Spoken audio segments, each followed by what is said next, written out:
How's it going, everybody? Nice fucking win for the boys today. Bruins win against the Islanders by a score of 5-2. Pretty entertaining game. This is definitely the first time I'm recording this. Yeah. So, first period started off kind of rough. Looked like the Bruins were doing that thing where they can't clear the zone. And at 11:02, Charlie McAvoy takes a hooking penalty against Brock Nelson. And 30 seconds, 40 seconds into the power play, Anthony Beauvillier tips it on a point shot from Noah Dobson to put the Islanders up 1-0. Now, I still felt pretty good because the chances the Bruins were getting were pretty good. So I wasn't that concerned about it. A lot of good chances for the Bruins. Packed house for the first time in like 400-some days in the NHL. Largest crowd since the pandemic. And you could tell. They were going crazy. Wouldn't be any notable things until 1927 of the first, when Andy Green high-sticked Charlie Coyle for a 2-minute minor. You could see when he high-sticked him that something flew like out of McAvoy's nose, but the refs determined there was no injury, no blood, so just a 2-minute minor. However, the Islanders would only get to see 9 seconds of that 2-minute minor go by, as at 1936 of the first, David Pastrnak would score his first of the night, assisted by Krejci and Bergeron. He got the puck off a rebound, and it looked like he was going to shoot it immediately and get in the net before Sorokin could get over to cover. But he held it, Sorokin overcorrected, and he put it in on the far side. So we end the first period tied at 1. In the second period, Pastrnak, again, this time assisted by Bergeron and Marchand. At 11:08 of the second, and it's 2-1 Bruins. Wouldn't be 2-1 Bruins for long, though, as at 12:34, Adam Pelech would rocket one in from the point. Real nice shot. Don't think Tuukka ever saw it. Had, I think, 2 players screening him. Clifton kind of bunched it up on the entry. It was, I think, a 2-on-1 against... I can't remember who it was. But it hit off Clifton's inside skate and went like behind him. And that allowed, I believe, Komarov to get it. He passed it to Eberle, then Eberle to Pelech, and Pelech just sniped it home. 2-2. Third period starts up. Still 2-2 until 6 minutes and 20 seconds in. Charlie McAvoy absolutely scorches one home from the point. At first, I couldn't see, I wasn't really paying attention to what was going on around the net. So I restrained my celebration at first because I thought, so at the end of the goal, Richie was behind the goaltender. So I wasn't really sure if he had interfered with him. But Richie was fine. He was in front of the net screening the goalie and then went around behind. So good goal. That was Krejci's second assist of the night. McAvoy's first goal of the postseason. About 9 minutes later, Pastrnak would net the hat-trick goal.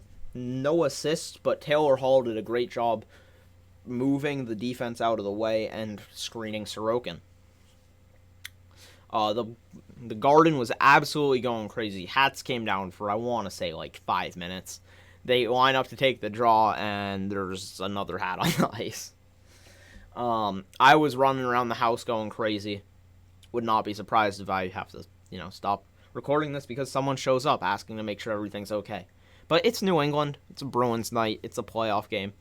Hopefully my neighbors expect that type of noise by now. Then at 16:43, the Islanders have an empty net, and they're pressing, and I think Lazar has the puck. No, Clifton has the puck. Sorry, I knew it was the guy whose first name started with a C. He's skating it out of the Bruins zone.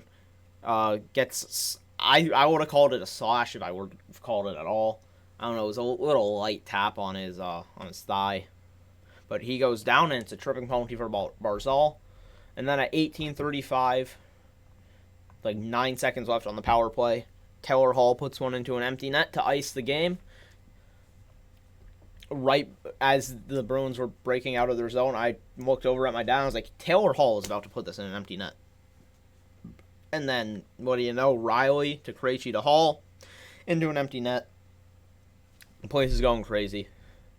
At that point, you could cue the Dirty Water, which is the second time Dirty Water was played in an arena tonight. Or, not arena, but it's Boston sports venue. As earlier tonight, the Red Sox took down the Marlins 3-1.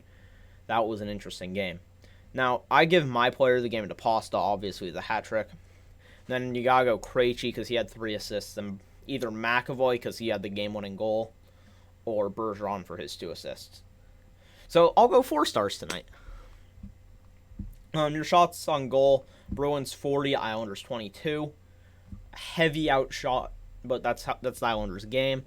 Against a lesser team like the Penguins, it might work. Against a team that's gonna score like the Bruins, probably won't. Hits were 49-42 to the Islanders, but I'd say the Bruins had the better hitting, like the better actual hits. Pelech definitely felt the pressure from the Bruins forecheckers tonight. Islanders blocked 9 shots, Bruins blocked 7. But in the end, that doesn't really matter as the Bruins win 5-2. Your time on ice leaders for the Islanders, you got Palmieri with 17:58. And Nicoletti with 22:32. Or sorry, Roman Polak with 23:53. That's your defensive time on ice leader. Sorokin saved 35 of 39. Obviously, the empty net goal, he would not get discredited for that with an .897 save percentage. Craig Smith only had 10 minutes and 14 seconds of time on ice. He did not play in the third period. I didn't see what he was out for, but he was absent during the third period. Bergeron, 19:05. So, no 20-minute ice time forwards tonight, which is something you like to see. If it starts getting up over 20, you need to have some changes occur. Defensively, Mike Riley had 22:37, which was just higher than McAvoy's 22:21. Tuukka, the good goaltender there, that is Tuukka Rask. Love the man. He's saved 20 of 22 for a .909 save percentage. He was apparently off the ice for 2 seconds. I'm assuming that's during the delayed penalty. Or at the end, he just left the ice. But yeah, real good first game 1 win for the Bruins tonight. As simultaneously to the Bruins winning, the Leafs continue to choke against the Canadiens. I don't like the Habs at all, as evidenced by this logo, but I do enjoy me a good Leafs choke. It brings me good memories. But that's going to do it for me today. I am currently writing the script for my first piece of actually produced content that isn't just a game reaction as far as sports are concerned, or just a straight-up reaction to something. I'm actually going to script something, edit, and produce something. So that's going to be interesting. Look for that in about maybe 2 weeks. I don't know yet, but I'm working on it. If you like the content, like the video, simple as that. If you didn't like it, good for you. You might want to get yourself checked out to be a Leafs fan, in which case, why are you watching this? It's going to be an extremely biased video. But yeah, likes appreciated, subscribes appreciated, share it maybe. I don't know. You know what makes people happy. Thanks for watching though. Really appreciate it if you made it this far. And you know the drill. If you made it this far, put peanut butter down in the comments. Thanks for watching though. Adios, amigos.